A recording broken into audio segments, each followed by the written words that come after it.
topic today, I will welcome Mitakshara on the stage. Mitakshara, it's all yours now. From here, yes, Mitakshara, you can go ahead. All right, so I'm going to share my screen with you, all you guys. Just give me 1 minute, and while we come up with the screen, I'm going to share a little bit about myself.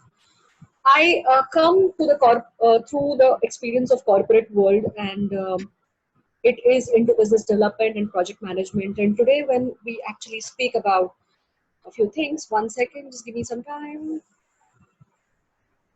So, what are you? All of you are managers out here, essentially. And what is a management? A manager has to share. It will be all about stakeholders. It will be different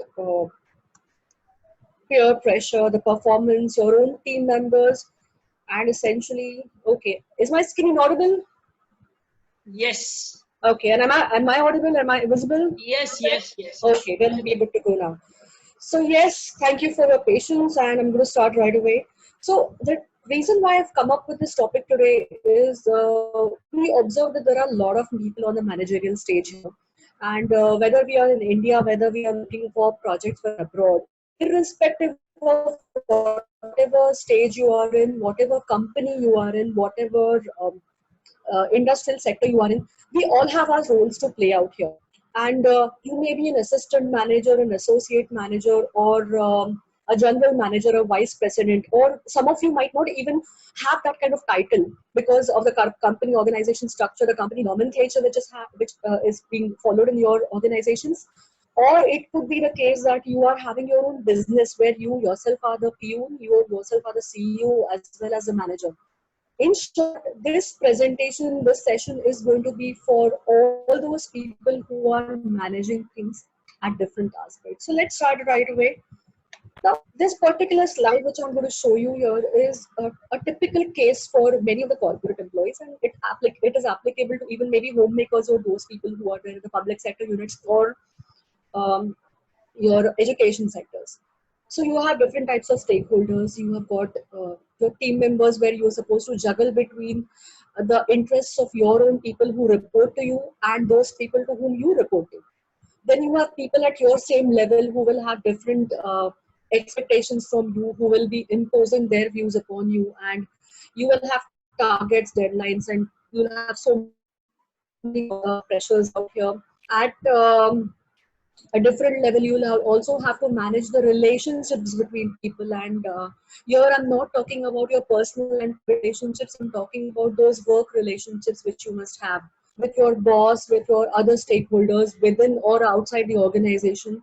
And last but not the least is also the work-life balance which you have to face. So every morning you go freshen up, you go to the work, and then you get into that war zone where there is a tough fight which you have to give every day. And later on, when you come back home, you still are carrying that piece of work around you, and that may or may not affect your work-life balance. Of course, some people have family members who can actually be very uh, helpful in helping you sort out. But overall, in general, if we really go to see, you have this poor little manager who's bogged down by all those things, and ultimately that is something which needs to really be tackled at early age. So what happens is now we're not going to talk you through a typical management session where we are going to talk about how a manager should communicate, how he should be training his people, and blah blah blah. Today we are having only 30 minutes in hand. So essentially my presentation to you will be for 30 minutes, followed by the 30-minute of question and answer session, which of course Pranavesh will be kind enough to guide us later on. So in these 30 minutes, I'm going to speak about two aspects here. One is a stakeholder management, and one is the stress management, which is totally on your personal side. So let's begin right away. So what happens is we as managers and we as people around, we are going to be surrounded by stakeholders.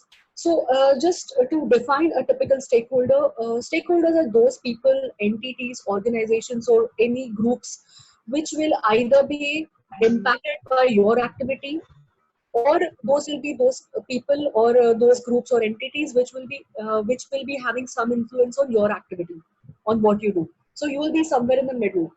So let me give you an example of a typical manager in the research and development field. Okay, so he or she, whoever that person is, the team, his own team members will be a stakeholder, a group of stakeholders. Then a person, the director of that institute, or the granting organization who's going to fund, they are the stakeholders. Then there are customers or end users who will be stakeholders. So the research which is being done, that will need to be satisfied. That will need to satisfy your end users which are there. So in general, there will be many stakeholders out here, and believe it or not, whether you like it or not, you have to deal with them. Yeah. And what happens is, day in day out, all these stakeholders will have a certain amount of expectations from you. Okay. And every stakeholder is not the same. Their seniority levels will be different, their behavioral patterns will be different, and they will be of different category with respect to their authority levels and all. So that is why it is essential for we managers, for us managers, to ensure that we understand this particular concept and mindfully go through some steps in which we can manage this particular aspect here. So just to tell you, I have taken this concept from the project management aspects, where the PMBOK guide or the PMI Institute where I've studied, it is a gold standard for project management, and we talk a lot about the stakeholders and their expectations and how to manage them. Okay. And with respect to a typical project management setup, there is a different knowledge area with respect to stakeholders, where we do a lot of stakeholder analysis. But don't worry right now, because we are not talking about the stakeholders in the project management term. We're talking about those in your daily work life here. So number one, we are going to start with one step where you categorize all the stakeholders, which means you first try to understand who are these stakeholders. What is the level of authority they have? Are they seniors, juniors, or are they those silent stakeholders which, if they're not satisfied, they might create a blockage in your access and to work and all. So a typical example would be, let's say you are in a manufacturing setup, and your suppliers are going to be stakeholders.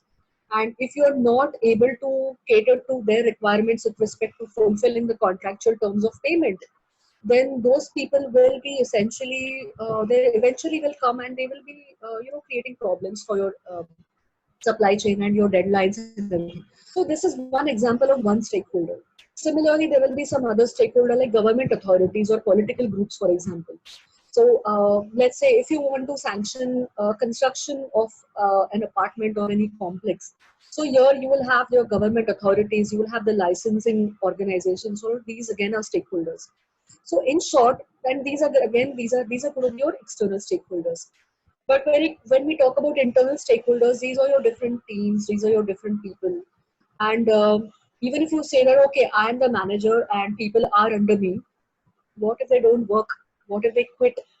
Sometimes you may face those labor unions. Those are also stakeholders. So in short, there will be different types of stakeholders as far as you are concerned, right? So for you, the essential part is to first start analyzing, listing down which are the people who are there around you, and which are the people you should ensure that they are kept happy. So what you could possibly do is a simple tip I'm sharing with you. We all are familiar with the Excel sheets here, or making the grid tables and all. You just list down the stakeholders. Try to put in columns where what is the interest they have in your project, the level of importance, how important that particular stakeholder is to you. Then what kind of authority they can exercise on when, as far as your activities are going on in the organization, and what is the impact they will create. What if they suddenly start not conforming to your requests and all. So with respect to all this, you can start grading your stakeholders and look at the total, and then look at how you need to communicate with them, right? The next part is we have to balance between few aspects. Now, all of you must agree over here that in today's scenario, in today's world, we are focusing a lot on that emotional connect with different people, right? Be it your boss, be it even the housekeeping staff, or be it even the peon who will be, or any house administration staff who will be giving you all the stationery, who will be catering to all your minute administrative requirements, or your HR manager or anything. You need to have certain certain level of emotional connect. And you all know that there are a lot many conferences on emotional intelligence, emotional quotient, which goes on here, which is very, very important. But at the same time, you also need to exercise some level of assertiveness out here. So let me give you an example. When I was working in this pharmaceutical industry, I was a project manager. And what used to happen is there were other stakeholders where I used to depend upon them for giving me their inputs. Let's say some result of one trial experiment which has been made, or some formulation which is to be developed in the laboratory, or in the manufacturing unit, they need to come up with some documentation for our further batches and all. What used to happen is when you're talking with them, they will all load you with all their problems. आज ये नहीं हुआ, come on, give me some time, मेरा बंदा आज absent है. Sorry, I'm just using Hindi just to give it a feel. But this all happens, right? I'm sure when you try to ponder upon the points which I'm talking about, you will also try to recollect some of the other aspects which you have faced in your life right now. So all this happens, and at the same time, as a manager, because we want to maintain those relationships, we cannot really focus. Okay, no, this was your deadline and all. Don't tell me all your problems and all. So as a manager, as a good manager, we have to really listen. We have to sharpen our critical listening skills and all. But then you also have to ensure that the deadlines are also being met, because you are just the way they are responsible for giving you some feedback and some inputs. You are also going to be responsible to your higher ups. So in such case, you have to balance that assertiveness. That's why it is very important for us to understand our own personality traits, right? For example, some of us might be emotionally inclined and we are people-oriented person, relationship-oriented person.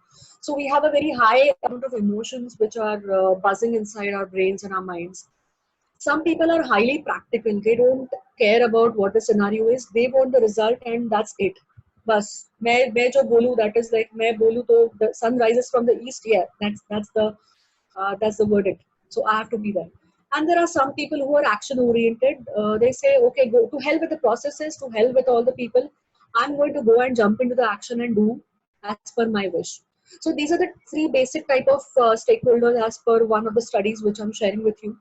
So you have to analyze even that aspect of those stakeholders, and then try to evaluate the situation, and then talk, and then exercise your power as a manager over them. Okay.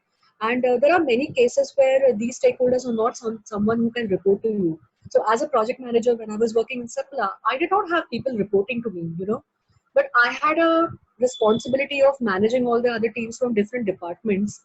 And that was really, really complex setup. So the type of organization you are in, that also governs the way the stakeholders will behave, right? So in such case, do not be emotional. Do not try to take their problems on your own, because ultimately, if you are an emotional person and if you're not practical, believe me, it is going to take a toll on your health. And I can see there are many senior level people out here, and they will have faced this kind of situation with themselves, or they have at least heard of people who have faced this kind of problems during their tenure of careers and all. So yeah, the second point is try to handle emotions, but while being practical. Let there be a balance out here. Then there's a variable communication approach, structural communication. Whether you want to have that empathetic approach or you want to be highly logical, that depends upon which stakeholder you're talking to. For example, if you're talking to some people who are going to help you out with your their support with people and all, and they are emotional, then you need to talk with them with emotional aspects. If you are expecting some stakeholders to, okay, just cancel your leave so that we can maintain the deadline. So here, in this case, you need to have an emotional aspect. This is called having a high empathetic approach. Then if you're talking to your stakeholders who are, let's say, investors who want to talk about what is the progress you've made, or even your higher management who look at the daily or monthly dashboards, there you will have to put in logics and facts. So this is called higher logic. So this is the kind of communication aspect which you will be facing here. Now coming to these stakeholders, why I took this topic before stress management is because all these things ultimately are going to be buzzing in your brain, and that relates to your mind becoming full, and of course that is going to be a precursor for a stress. So let's come to the next topic which I'm going to focus on, that is going to be the stress management. All right. So in our previous slide, we spoke about all those stakeholders, all those expectations which we are supposed to meet, the communication, the reports which we need to go, and so on and so forth. When we talk about stress management, there are so many things which we have to talk about, but I'll be focusing on these 5 points here. So in the corporate world or in any area today, we are expected to perform at our best levels. We are expected to be multitasking. We are supposed to be go-getters. We should not be taking no for an answer and everything. But remember one thing, there are going to be factors which are beyond your control. And no matter how good you are, no matter how best you are at that field, and irrespective of whatever progress you have made, if there are some things which do not support your case, they do not support. So it is best to let go of few things. And when it comes to multitasking, it is always good to be mindful. What I mean by mindfulness is try to be present in the moment. So, for example, if you're working on a particular report which is to be submitted, let's say within an hour, right now we are at 6 p.m., and by 7 p.m., you're supposed to submit it to your higher authorities. Do not let your mind be full of all those things which may be coming. Like, what am I supposed to cook after going home for my kids? Or, oh, what I had a fight with my peer member today. Why did he or she say that? Why did this happen? No, try to focus on those reports so that you can give justice to that particular aspect at that particular point of time. Okay, multitasking is definitely required, but when you're focusing on one particular aspect, just ensure that you are looking at that and not worrying about the entire arena of things which you are facing right now. The second is breaking down the problem into smaller parts. Often what happens is we are so overwhelmed about few things in life, and they come up so much in conjunction with each other that we don't know exactly what is the aspect which is bothering us. So it is a good point to actually note down, and this is a part which I follow personally. I usually write down. So there are points like what is it exactly? It is which is bothering me right now. Am I being bothered because of my work? Is it because my personal aspects are overshadowing my professional aspects, or it is vice versa?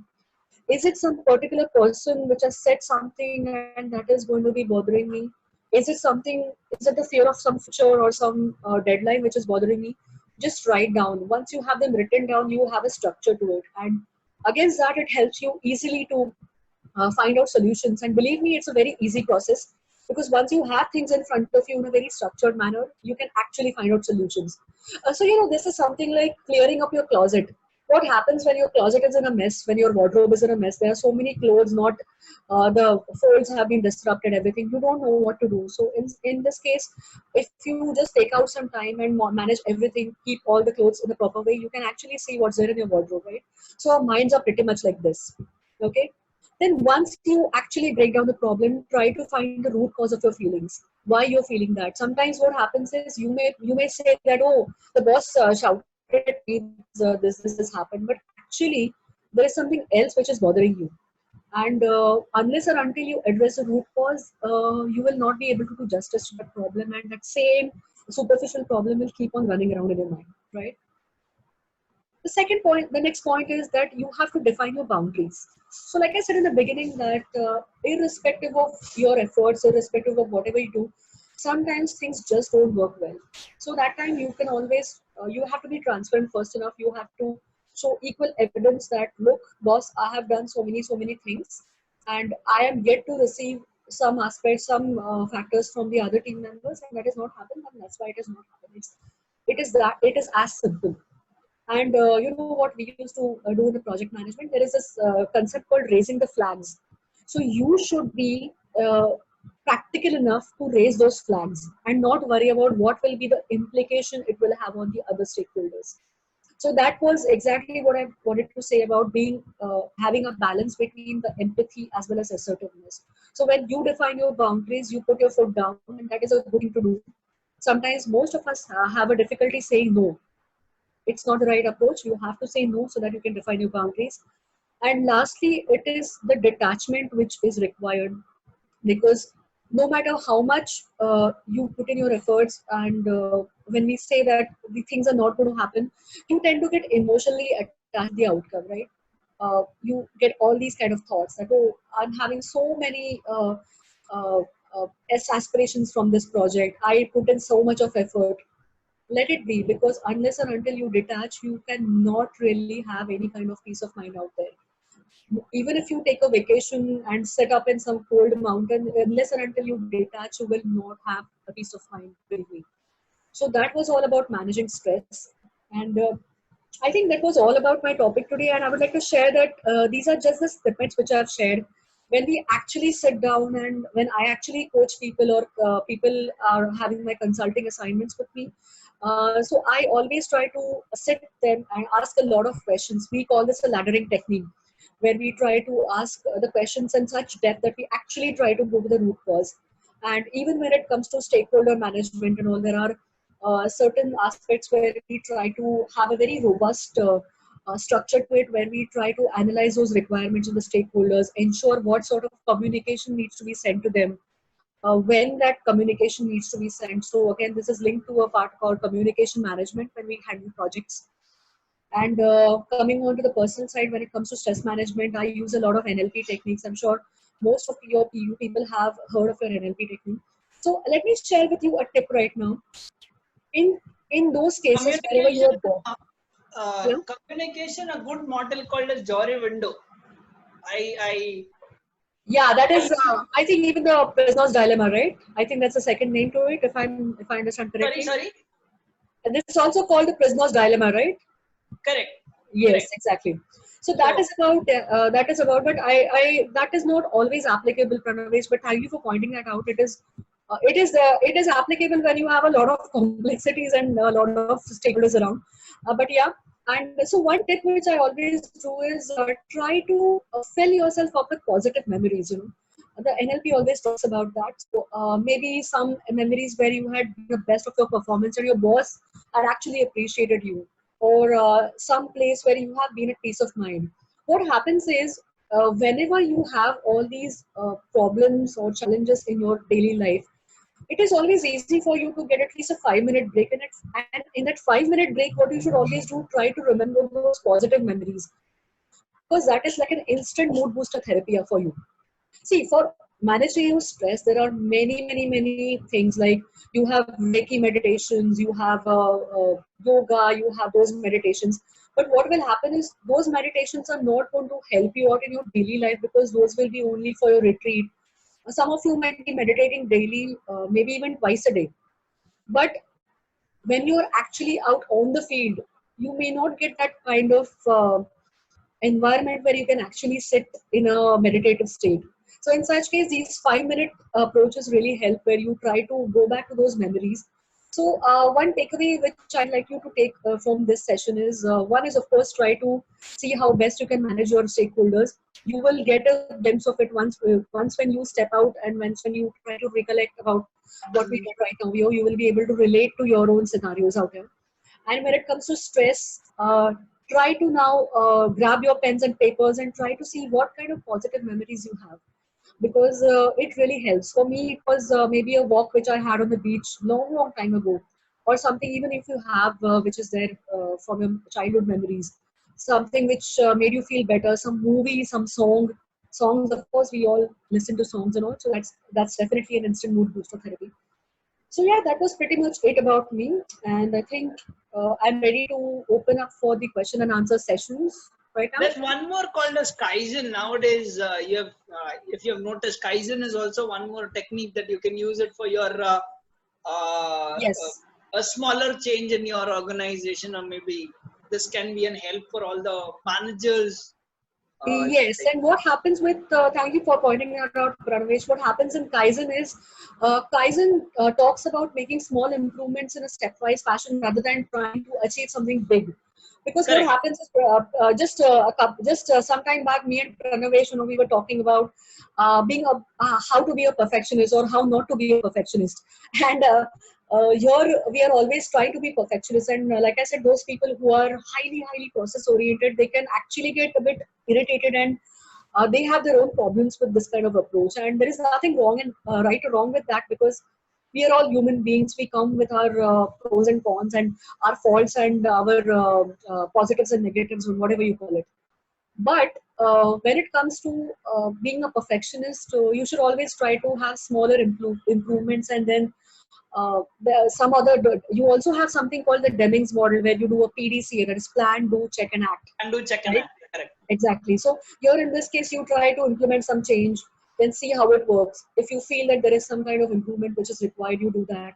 So that comes under all those process and operations management. You have put so many aspects. You've got Lean, you've got Six Sigma, and nowadays a design thinking which is coming up. So which I think which talks about I'm I'm a green belt certified Six Sigma. oh, wonderful. I will connect with you offline. Right. And I was about to do black belt, but I couldn't get that green belt wala project. So and then now Six Sigma is now outdated. So yes. Six Sigma is Now, only used in manufacturing industry and stuff. So not more into service industries. yeah, of course there can be application, but anyways, that's not a point of me Yeah, saying. yeah. Of course, we can always look at smaller things, because a big thing has to be, like we said on the second point, break the problem down here. Because if you try to implement too many changes at one point, then that again becomes a burden to you. And Correct. if people are not at the same level as far as maybe punctuality is concerned, maybe being you know credible enough is concerned, or even trying to follow that process is concerned, then there will be a lot of clashes within your team members also. So even for you as a manager, you have to understand what is that mindset of your team, and accordingly mold that aspect accordingly as to how you want to implement those changes in your daily schedules and daily routines.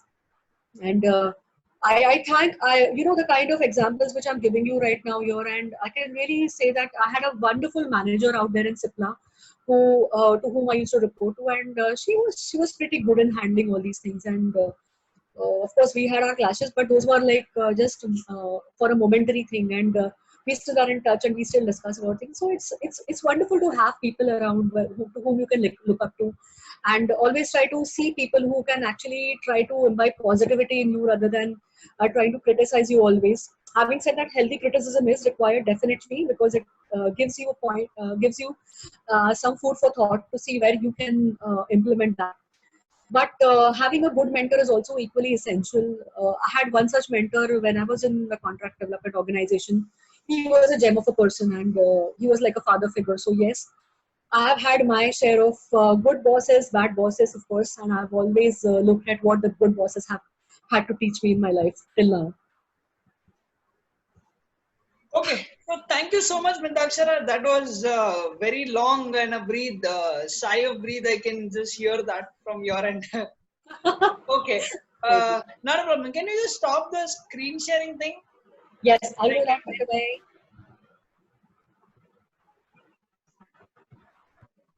Okay. Okay, so I am opening the room for question and answer. I can see the first hand as Oppo A7 can ask his first question. Go ahead. I'm not sure about your name. And he'll need to unmute himself. Yeah, I have unmute him. Okay, so Oppo A7, please. Yeah. Your questions away. Okay, we can go to another participant. Anybody has questions?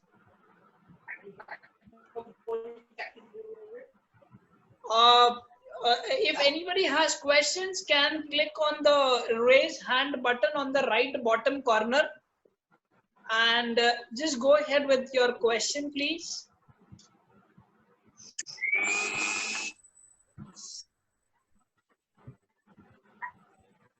I guess nobody have a question today because everybody is expert in their manager skills.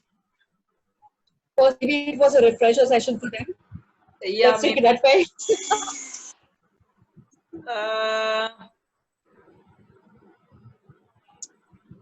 Okay, hang on. There is a good session. Thanks for the input. No, there's no questions at all from anyone. So let's do one thing. Let's look at some of the comments, and then we can blow on to that, since we still have some time anyways for the Yeah, question answer yeah. session. That's what I was looking for. Yes. That's audio streaming. Unable to hear. Okay. Rohit Shetty has raised hands. Okay. Let us Okay, see. Rohit. Rohit, you can go ahead with your question. Hi, Mitakshara. Can you hear me? Yes, Yes, yes. Rohit. Yeah. Loud and clear. Yeah. So just I wanted to ask one thing on the conflict management. Yes. So which do you have any defined framework for it?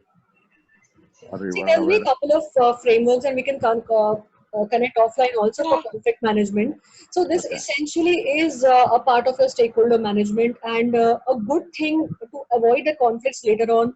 What we project managers used to always follow is first, whenever you have all these stakeholders, try to ensure you take their requirements and whatever they have to share right in advance, because what happens is wherever you are, of course, I believe you are from GE, right? Right. Yeah. So coming to conflict management, when you have everything set, the level of conflicts can be reduced at a later stage. And when we talk about process management, I've seen conflicts happen typically when a problem is faced, and then when we go up to those stakeholders and say, then they just raise hands, and most of them sometimes say that, okay, this is not my job, this is the other person's job. Now, this typically happens when the processes in the organizations and the roles and responsibilities are not set in the form of a RACI matrix. So what happens is for the conflict management, I would like to share one particular framework for managing your people and teamwork. Is there is thing called RACI matrix. So RACI stands for RACI.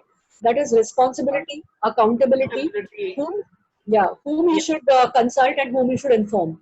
In this case, what happens is when you have an entire flow of activity for either your projects or operations, you will be putting in the functional people, the team member, even the names for that matter, and you will be putting in who should be responsible for sorting out this issue if this issue arises.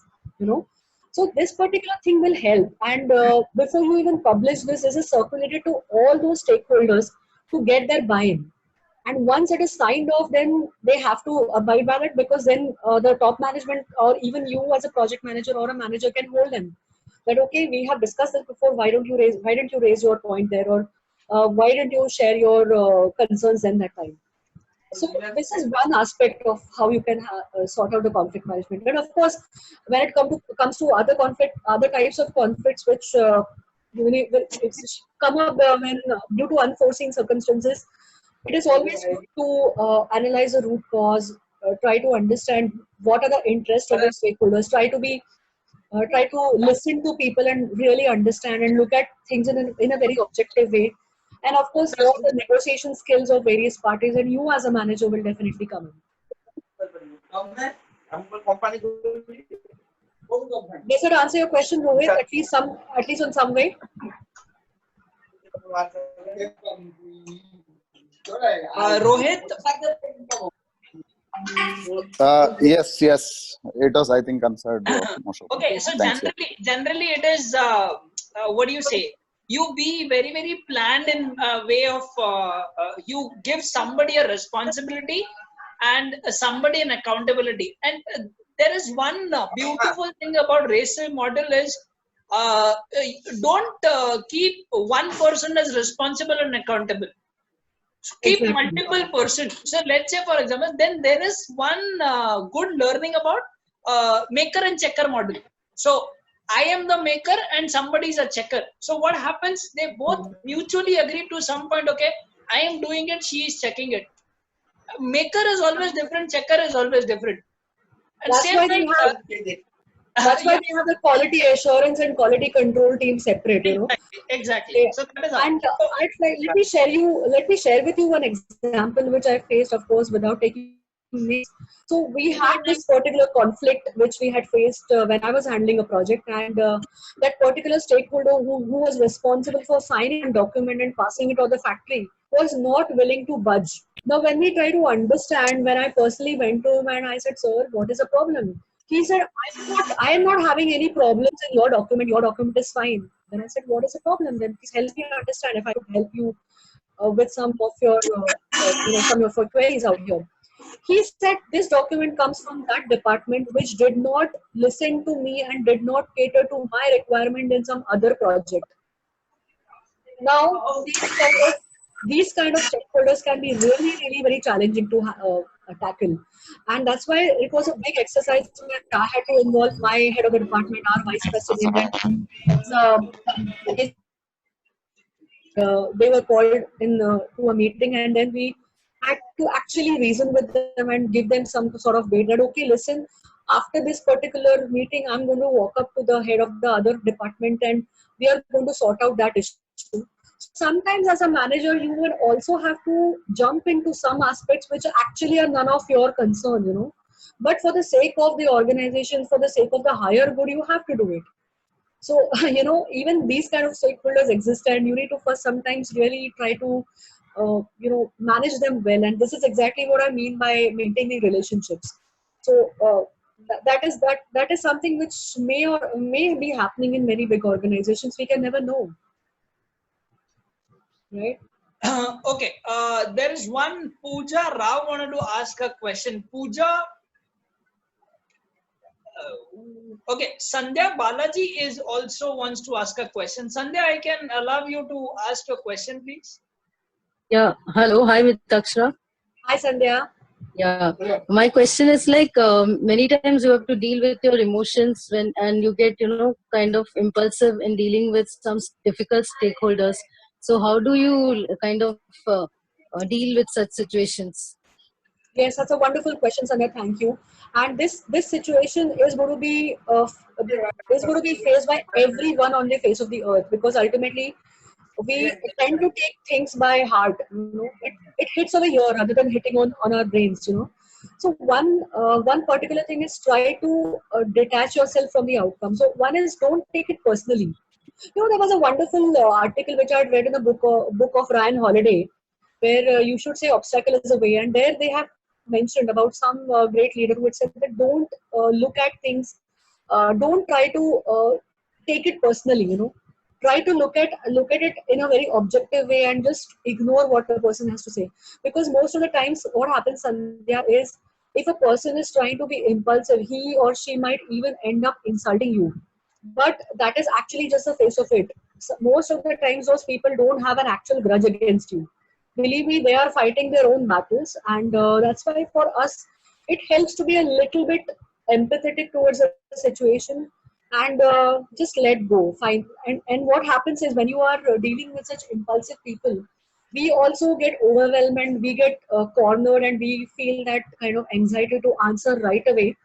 But sometimes that approach doesn't work, because most of the time you have to, listen to that person, allow that person to just empty his mind before you, and then you can just structure your process and say, okay, I'm sorry you're facing this situation, I wish I could do something for you, but sir or madam, whatever, this is an issue right now, please listen to this, because if we don't do this, we'll have a bigger problem. Let us talk about your problems later on, I'll be happy to help you. So sometimes a helping hand can help.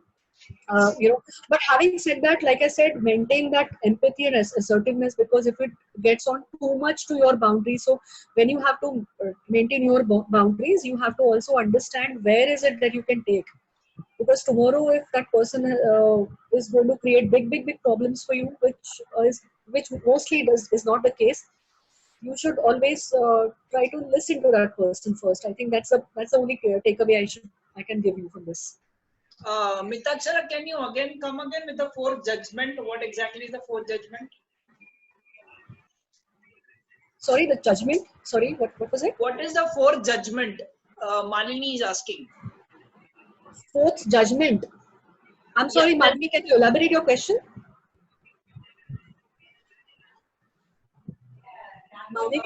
Malini?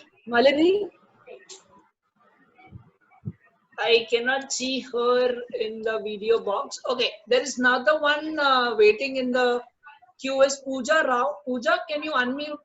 Yeah, I have unmuted you. You can ask a question, please. Hi, Pooja.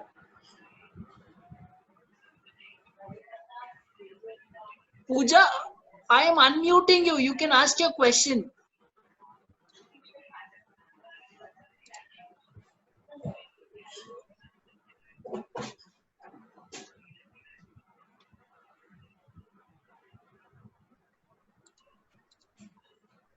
Yeah, Pooja, you can go ahead.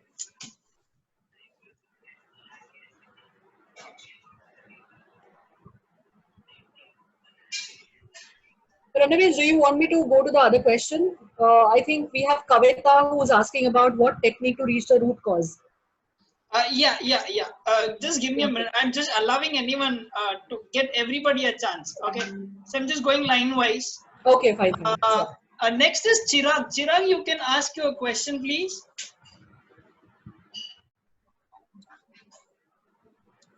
Chirag, I'm not able to see you.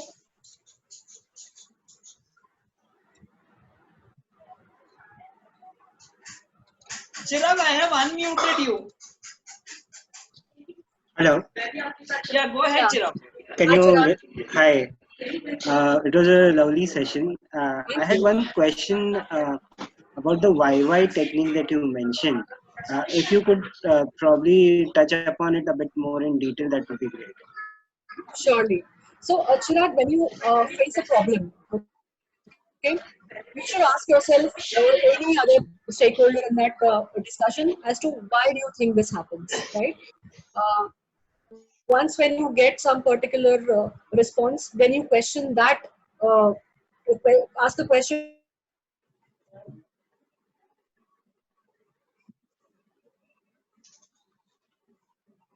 to that Metakshara, you are absolutely freezed.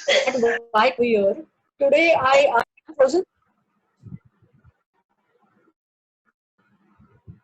Can you see me now? Ranavesh? Yes, now you are audible. Yeah, you can go ahead.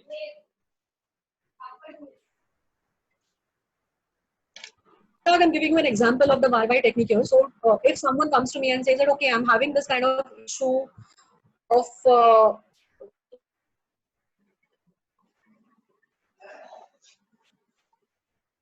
my question to him or her would be work.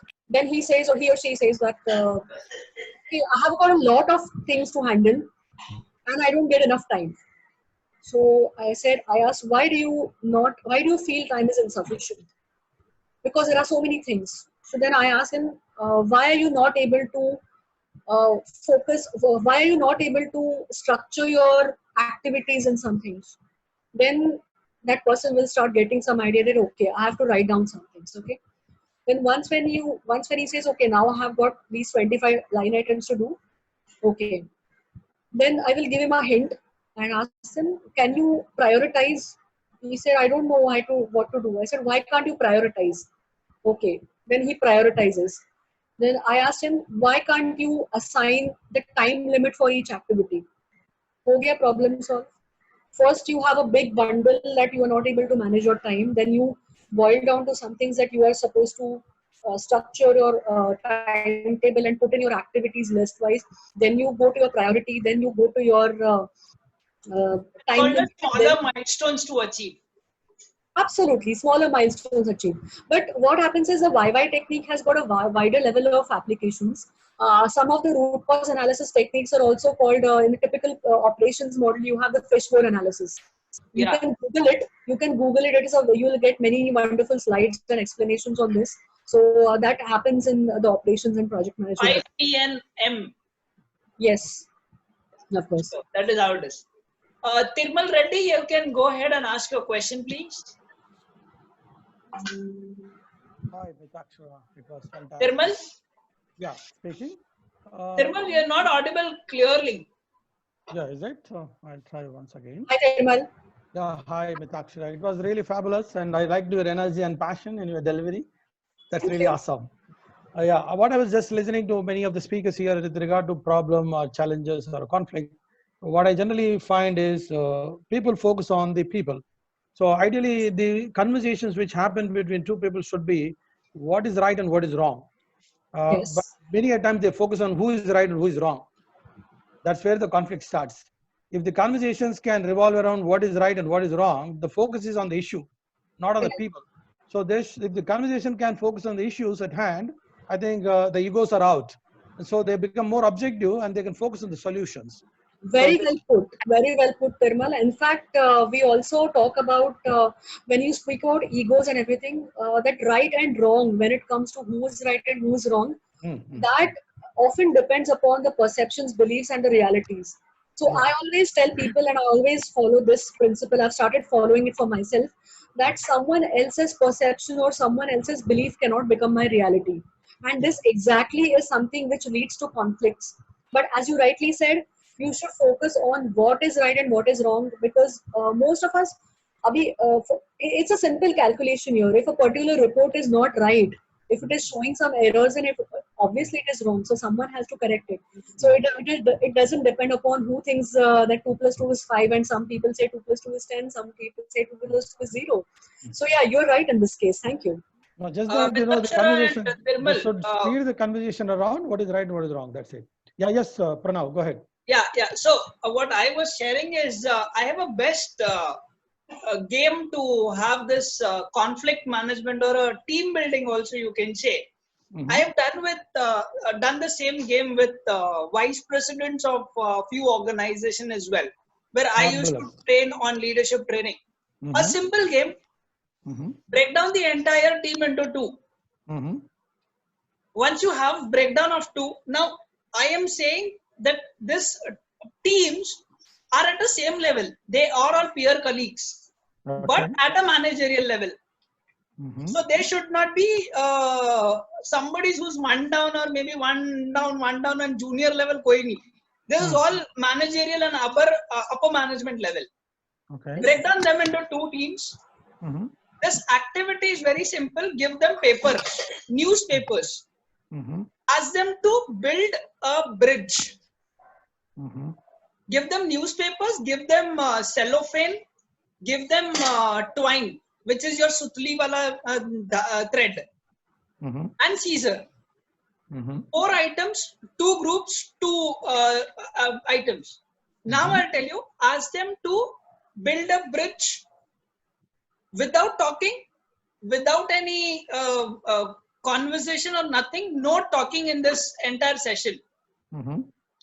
Here, there might be chances. What I observe personally is first 20 to 25 minutes, people just understand or maybe decide who will do what first. Because of the issue, ego, attitude, and conflicts. This comes in picture here. So, ego is so much in the top level management people that why should I do it first? So इधर क्या होता है, आपको आधा घंटे and give a time management कि 1 ही घंटे का time span है आपके पास, 1 ही घंटे का time span है building bridge करने के लिए. अब इसमें क्या चीज है, planning, organizing and then execution, but people start execution first. They don't plan how to plan a bridge and what all materials we will require. Then there is a task distribution thing which goes on. As in, अच्छा मेरे पास ये team है तो ये 5 लोग हैं, मैं 5 लोगों को एक को ये टास्क देता हूँ, एक को ये टास्क देता हूँ, एक को ये, which comes responsibility and accountability as per रेसी मॉडल. वो भूल गए. हम लोग ने इतने सालों में हम बोलते हैं कि हम लोग वाइस प्रेसिडेंट लेवल पे हैं, हम इतने बड़े लेवल पे हैं, बट जब काम करने की बारी आती है ये सब बेसिक्स भूल जाते हैं ये लोग. और ये लोग क्या करते हैं, एग्जीक्यूशन पे उतर जाते हैं, where they start building, rolling the papers with those pillars and everything to build a bridge. Where is their planning gone? And वो लोग अपने टीम मेंबर्स को इतना बड़ा ज्ञान देंगे कि प्लान करो, ये करो, वो करो, और खुद की जब बारी आती है, why they don't do it? This is number 1. Then conflicts come into picture. If you have made something, please don't do it. The debriefing of the session will be this. So I will, in fact, I'll give you more about this PDF wala format. I have it in my PDF as well. Let me check if I have it in my Gmail or something. If I have it, I'll surely share it with you all. Good. It's a very beautiful game and it's a very simple game. आपको करना कुछ नहीं, आपको सिर्फ आपके आंखें खुली रखनी है ऑब्जर्वेशन के लिए what they do. Because first 20 to 25 minutes, I'm sure that they'll do nothing. Only discuss on कौन पहले करेगा. Because उतना attitude और ego भरा हुआ रहता है इन लोगों में कि हम क्यों करें पहला. Understand? So this is how things goes on.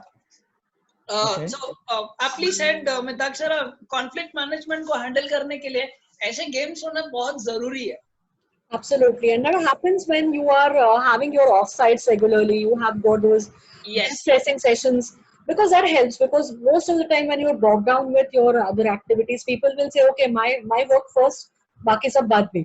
So people are not able to break that kind of walls which you have built, right? Okay, next Well is said. Kavita. Sorry, Tirmal, can I go over next? Yeah, well said. Well said. I said. Thank you. That's all. Thank you so much. Anita is asking, did any group manage to build the bridge? Yes, they were, but at the last minute, because there was no planning, there was no organizing, but execution was simple. But then last minute correction was like, अच्छा bridge तो बन गया, अब वो टूटने के कगार पे है, मगर चलो ठीक है, उसके अंदर फिर थोड़ा सा पेपर भर दे, थोड़ा सा वो कर दो, and all depends on this. But the main idea is not to build the bridge. The main idea is who takes initiative first, who are the enablers, who are motivators, who are the responsible person, and who is the accountable person for each task being given. So all depend. There are many debriefings to this session. We will also learn so many things out of this session. So that is how stakeholder management and then your team member management comes in picture. Okay, so if anyone wants to know about more this, you can connect me any point in time.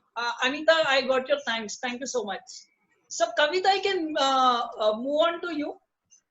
Kavita, Thanks. can you ask me a question? Thanks, Pranavesh. Thank you so Yes. much. Can you hear me? Yes, yes, yes. Hi, Mitakshara. Hi, Kavita.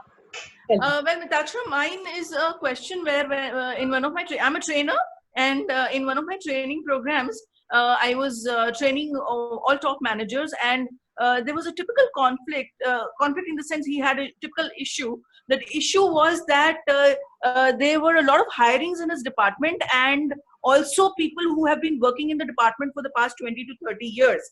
So the issue he was facing was things had to roll between people, youngsters and old people.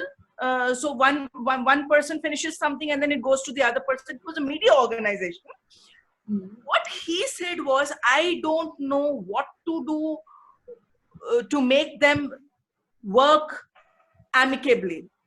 You know, the older generation has their own stuff to deal with and their own egos and blah, blah, blah. And the younger generation have new ideas and they want to implement and they're so enthusiastic, but all their enthusiasm is killed because the older generation does not listen, etc., etc. So this was a huge issue one of the managers was facing. And I wanted to ask you, what do you think should be done?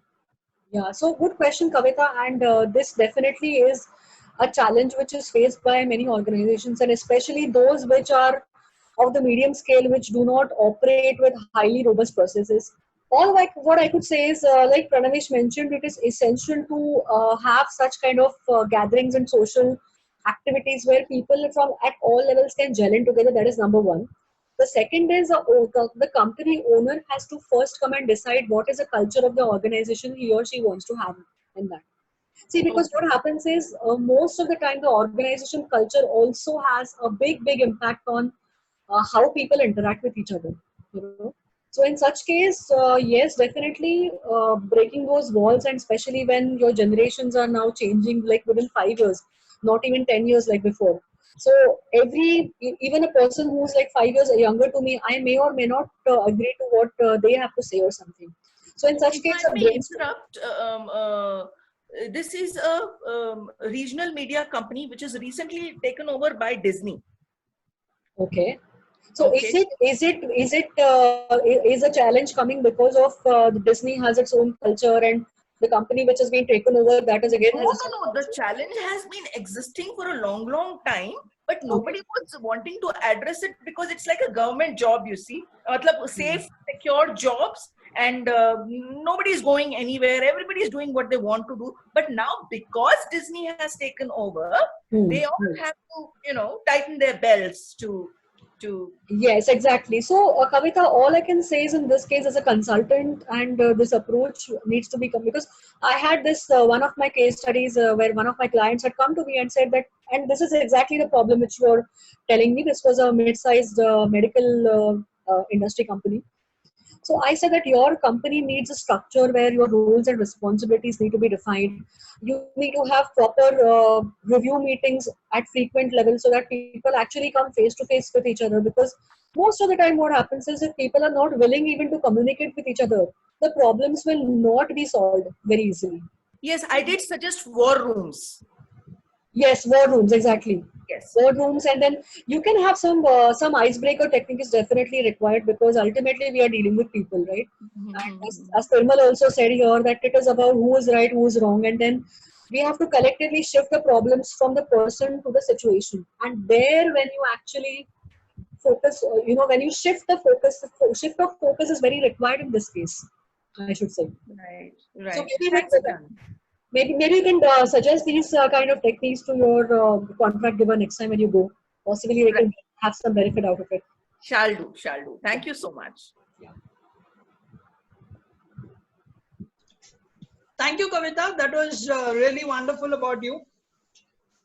About your question, sorry. Now, next participant that I have is Rohit. नहीं, Rohit का तो हो गया है.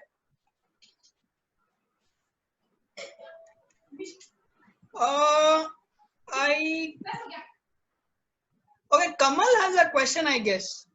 Yeah, Kamal, tell me. Kamal?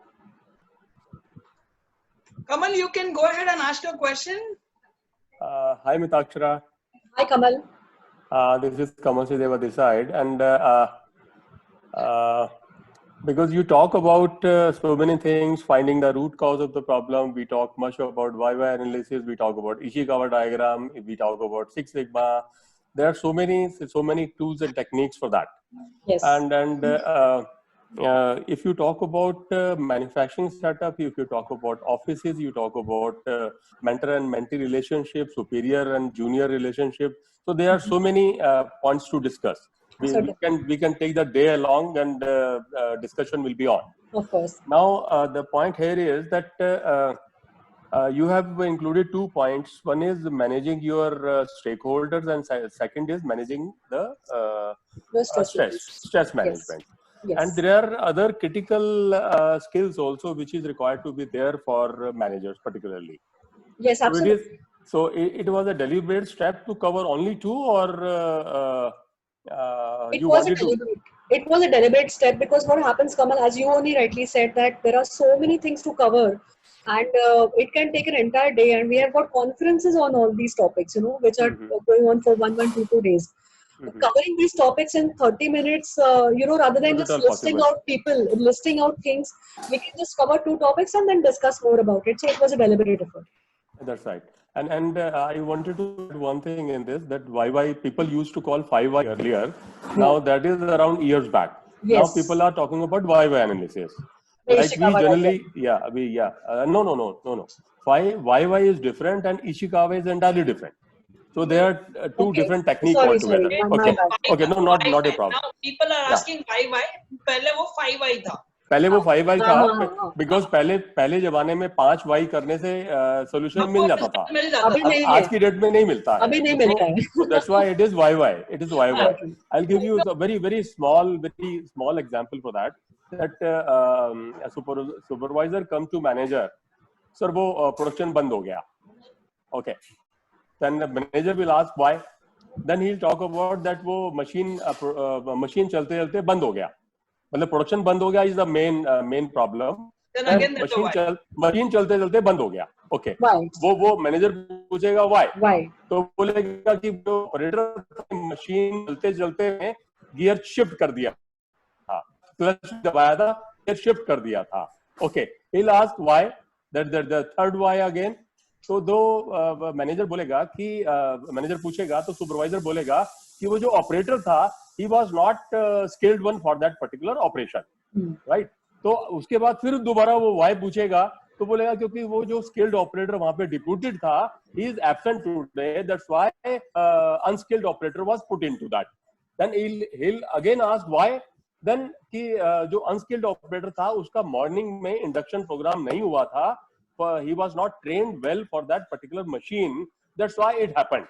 So if you see the consequences of the wires coming down to the root cause of the problem, exactly. the problem was कि production रुक गया ultimately, and yes. जो cause निकला, you might arrive to a different solution. Absolutely, and exactly. So that happens. Unskilled operator.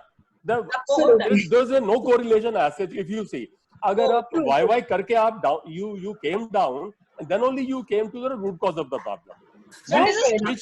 Which couldn't have been possible at all. Example of the doctor. Doctors भी वही करते हैं ना. Doctors, why do ask so many questions just because to come to understand